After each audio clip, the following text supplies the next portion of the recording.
Welcome to Live Greater, a health and wellness podcast brought to you by the University of Maryland Medical System. We put knowledge and care within reach so you have everything you need to live your life to the fullest. This podcast is sponsored by the University of Maryland Joint Network. Dysphagia can affect anyone because people can have a variety of minor problems, ranging from trouble with chewing related to dental problems to undiagnosed self-management of symptoms. Natural aging causes loss of muscle mass, including tongue and throat muscles, which can cause trouble with chewing and swallowing. Jillian DeLuca joins us today to answer some common questions about dysphagia and what can be done. She is a Level 4 speech-language pathologist at the University of Maryland Shock Trauma Rehabilitation Team. So Jillian, to start off our conversation today, tell us a bit about what dysphagia is and who does it affect? Sure. So dysphagia is the medical term to describe trouble swallowing in general, but it can include any of what we call the three phases of swallowing, which include the oral phase, which is the part in the mouth where you prepare food, hold food or liquid, or put maybe a pill on your tongue. Or it could be in phase 2, what we call pharyngeal dysphagia, which is what you think of down your throat. So that starts kind of at the back of your tongue and travels in what we think of as a one-way space. So the pharynx, or your throat, is a space where you either are only breathing and only want air, or you're swallowing something, so you would only want the food or liquid. So you may have trouble in that second phase, the pharyngeal phase, if the food or liquid is having trouble getting squeezed through that area. Could be where the food or liquid is sticking in the throat, or it could be that the food or liquid is actually entering or nearly entering the airway, which is not an area, obviously, we want food or liquid while swallowing, but is very, very close to the pharynx and the opening of the esophagus, which actually is what makes swallowing so complicated and is kind of a specialty area that we know and understand and diagnose and treat with dysphagia as speech-language pathologists. The third area where people can have trouble swallowing is in the third phase, the esophageal phase, which is your esophagus, which is your food tube that takes food from the throat to the stomach. When we think of these three phases, only part of the first phase in your mouth is the part we can actually see, by opening your mouth and seeing what's left behind. Phase 2 and 3 are the complicated ones because we can't see them, obviously. When we're just looking at someone, or even when you're thinking about swallowing, you can't see in your throat or in your esophagus. So that's where it comes into play when we try to diagnose dysphagia or trouble swallowing. We usually need some sort of imaging to understand the problem, what's causing the problem, and then figure out how to fix it. Otherwise, we go by what we call behavioral or clinical symptoms, which are the things maybe that you may feel or describe, like I feel like food's stuck in my throat, or I'm coughing, I'm clearing my throat. It takes a long time. Those would be symptoms that relate to behaviors and feelings about swallowing. So with all of these different phases and symptoms, who is the most at risk? Yeah, I think that the groups that people most commonly think of are stroke survivors, because the statistic, I think, is about 40 to 50% of stroke patients at some point will have trouble swallowing. That could be right away after the stroke, or it could become what we call chronic, where it's a lifelong problem or disorder that is attempted to be managed. The next group is, we kind of think in general, any person who is working through a neurologic disorder. So some of those may be those more commonly known, like Parkinson's disease. Sometimes we have flare-ups in neurologically based autoimmune diseases, such as myasthenia gravis. Or there are other diseases, like ALS, Lou Gehrig's disease, where that unfortunately is one where their swallowing just gets worse and worse and worse over time. Other diseases such as Alzheimer's disease, kind of people think of the dementias, That's common, and they kind of have their own pattern of trouble swallowing or dysphagia. So those are sort of some of the neurologic groups. But other groups people don't really think of as much are people who have chronic breathing problems, such as COPD, people who need oxygen, and other groups such as just the general aging population. Fun fact that your brain kind of is at its peak of its operation, its peak of life around age 35. After that, the brain kind of slowly starts to age a bit. As our muscles get older, in our 60s, 70s, that's a term called sarcopenia, where you start to lose some muscle mass because a lot of swallowing function is related to muscle function. That sarcopenia, or normal loss of muscle bulk, is commonly relates to the dysphagia symptoms as well. So, from that, there are a few groups that we normally wouldn't think of, but even recently, up to about 25% of people in their aging lifespan will experience some sort of dysphagia, even if they've never had, a stroke, any other kind of neurologic disorders. Yeah, you mentioned that, two of the three kind of phases are not possible to see, right? They're just kind of feelings that the patient has. So what can be done to help dysphagia patients? Sure. So the first step is having someone like myself talk with the patient. We usually do a clinical swallow evaluation. That's where we get our interview. We look for the pattern of dysphagia symptoms. We are commonly referred by a primary care doctor, or if there's any other specialist, being followed by the patient or the person. After we kind of gather all of the clinical symptoms, then we will commonly do what I would refer to as an imaging study. There are two types that we do. Both allow very similar information for that phase 2, that pharyngeal phase of swallow. The two types of tests are called what we describe as FEES, like F like fish. It's a flexible endoscopy of swallowing, where we use a tiny camera, go down one of the nostrils, and then the camera sits high so that we can actually feed people normal food, liquid, and then watch where it's sticking in the throat. Can evaluate for either if there's weakness of the muscles or if it's something related to timing of closing the airway. The other type of evaluation we do is called a modified barium swallow, sometimes referred to as a video fluoroscopic swallow study. And this is done in the X-ray department. So it would be done in a hospital setting, and the person would sit down in front of an X-ray, and we would actually watch them eat or drink barium-based material, because the barium we see on X-ray, and we create little snippets of what you think of like a little X-ray in motion, like a little movie, so we can actually evaluate the muscle function. And again, those similar things that we see on the flexible endoscopic swallow evaluation. The barium swallow is helpful if we're suspecting trouble in the esophagus, or in the top of the esophagus, where it kind of transitions from phase 2 to 3. The other study, the flexible endoscopic swallow, we do not see contents going through the esophagus, but we're able to see if things are maybe coming back up from the esophagus into the throat. So depending on what the pattern of symptoms is, if there are other problems that would avoid or not allow us to do one of those two studies, we would do one of them so that we can actually then say, these are your symptoms. The reason you're having your symptoms is because of whatever we find on that study. So as again, is it because there's weakness of a muscle? Is it because there's timing issues of closing the airway or opening the esophagus?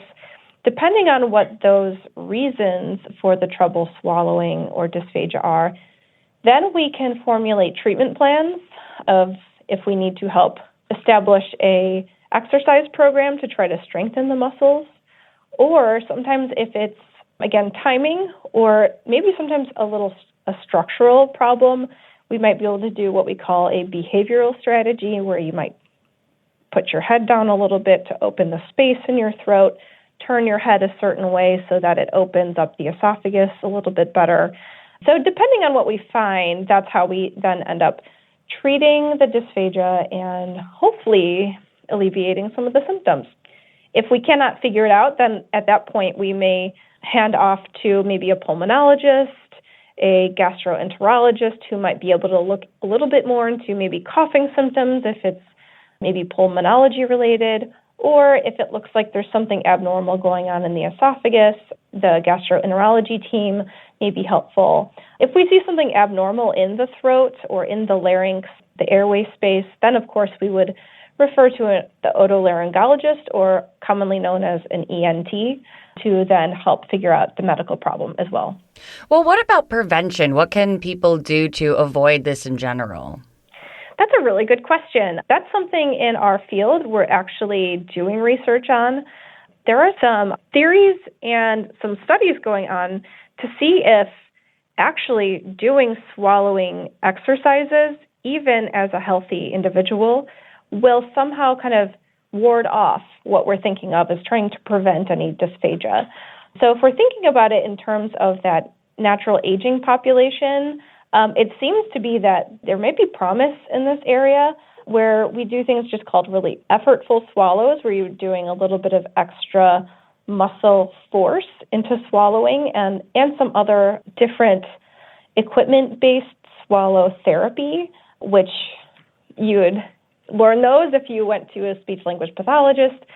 So there are some exercises that we could do in early aging, or as you kind of reach that transition of the older aging population, that we have seen work, actually. So exercise-based therapy, the way you think of physical therapy, or doing physical-based activities to prevent other aging in the body, there are some things we can do there. And then the best thing, I would say in general, to try to prevent the other diseases is try to live that moderate lifestyle, eat healthy, stay active. Even in terms of what we didn't really talk about was part of swallowing is coordinating breathing and swallowing. So while you do the act of swallowing, you briefly hold your breath so that the one-way channel, your throat, can get food down and around the top of the airway entrance.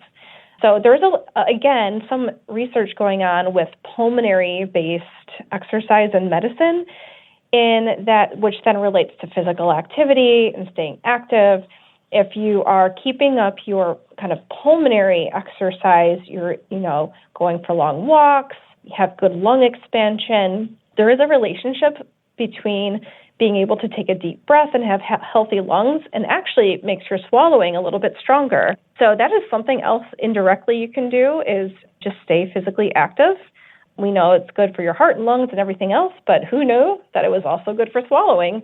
So I'd say that those are some of the best tips and tricks for people to try to avoid this sometimes disabling problem. Oh, those are some great suggestions. And if we do end up with dysphagia, how does rehab help the process? Sure. So some of the things that we would do is look at each person as an individual person. Everyone's different. Everyone has different habits, different likes, preferences, dislikes. So we would take the person into consideration, what kind of their normal food intake is like, what their preferences are, even like when they're most alert, the best times of day. So we would create an individualized plan for them where we would say, I'll take myself as an example, like if I love my water and my coffee, but I'm having trouble swallowing those, the speech-language pathologist in rehab services would take my preferences, if they are at all safe, and try to incorporate those things into my quality of life and my safety of being able to still take those things, but maybe in a modified way. So maybe instead of taking really large drinks, I'm paying close attention to taking really small sips, using other strategies to do that. We kind of think of those as compensatory strategies where it's not fixing the problem, but we're allowing people to continue on with things that really we know as humans we enjoy and create a quality of life safely. So that would be one piece. And then the other piece, again, would be that individualized exercise, or what we think of as a curative or rehabilitative plan. So going back to why we do that study with the person, figure out if it's weakness, if it's timing related, if there's a structure involved that we need to try. If we can all, quote unquote, fix that, we will help to create that plan. And then the third thing that we do is, just incorporate everything else into all those tips I just gave. If let's take someone who has maybe had a stroke and they're working on their physical activity. Normally they were, before the stroke, able to walk and they loved walking, and physical activity was something that they're working towards, maybe with also going to physical therapy. That's going to, kind of spill over into what we try to do for swallowing. So the more physically active someone can be, the more their swallowing is going to get better. So those are some examples of how we would take an individual person, their individual needs, wants, desires for their quality of life, and try to rehabilitate their function. Because with rehab services, our primary goal is function. And so that's what we always try to do, is improve function to therefore improve safety, health, and quality of life. Beautiful. Well, wrapping up here, I've heard of something called a dysphagia diet. Can you tell us about that? Yeah, so that is something that if someone is in the hospital, that is one way we try to safely deliver foods to the person who has gone through all of the testing and everything that we just spoke about. So in a hospital setting, or maybe in a nursing home setting, in some sort of kind of facility that you would think of, it's a way to describe foods in their preparation, in their texture, maybe in the size of the bite or the texture of the food, so that we're trying to optimize that safety and efficiency, so how quickly but safely someone can eat and drink who's having these trouble getting it through the mouth, through the throat, and down into the esophagus. In the United States, we have been using what we call the National Dysphagia Diet. It's a system to kind of describe foods. The problem is it hasn't really described liquids very well. So right now, actually, for the last probably about 4 years, internationally in the world, we've recognized that this is a gap. As our world's getting smaller, we're traveling more, people are using telehealth, or using computers, all these different things where you could literally be in India and then part of the time you're in the United States to be with your family.